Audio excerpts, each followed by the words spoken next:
एक साल पहले इस्लामाबाद की एक लड़की से सोशल मीडिया पर मेरी बात होने लगी।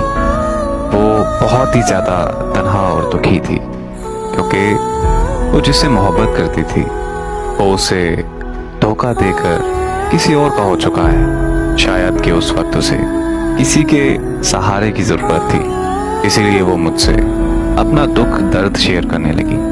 वो रोज़ मुझे कॉल करती और हम घंटों तक बातें करते रहते थे। मैं कोशिश करता था कि वो मेरी बातों से खुश रहा करे और ऐसा ही हुआ। वो मेरे साथ बहुत खुश रहने लगी। वक्त गुजरता गया, उसे मेरी आदत और मुझे उससे मोहब्बत हो गई। फिर हमने एक दूसरे से मिलने का फैसला किया।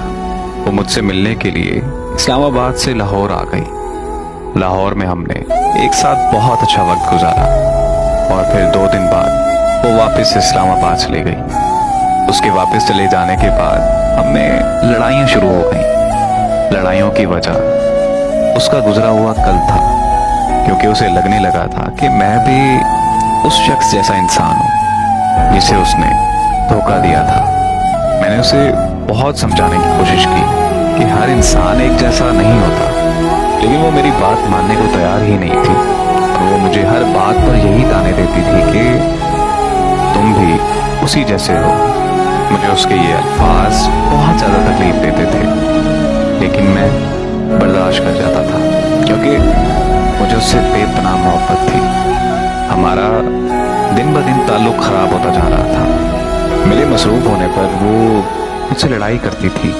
शायद उसे लगने लगा था कि मैं किसी और को टाइम देता हूँ, लेकिन मेरा खुदा गवाह है कि मैं सच में मसरूफ़ होता था, क्योंकि मैं नौकरी करता था और मर्द को अपना घर चलाने के लिए काम करना पड़ता है। लेकिन वो चाहती थी कि मैं हर वक्त उसी से बात करता रहूं। फिर एक दिन मेरा वीज़ा आ गया और मैं बाहर के मुल्क जाने के लिए तैयारियां करने लगा।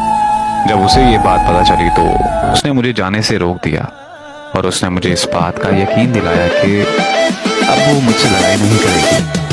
मैं उसके कहने पर रुक गया क्योंकि मैं भी उससे दूर नहीं होना चाहता था।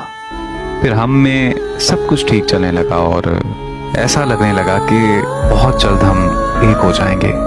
लेकिन कुछ दिनों बाद वो फिर से मुझसे बात बात पर लड़ाई करने लगी। इस बार लड़ाइयों की वजह फिर से उसका गुजरा हुआ कल था। वो उस लड़के से फोन पर राब्ते पर थी जिसे उसने धोखा दिया था।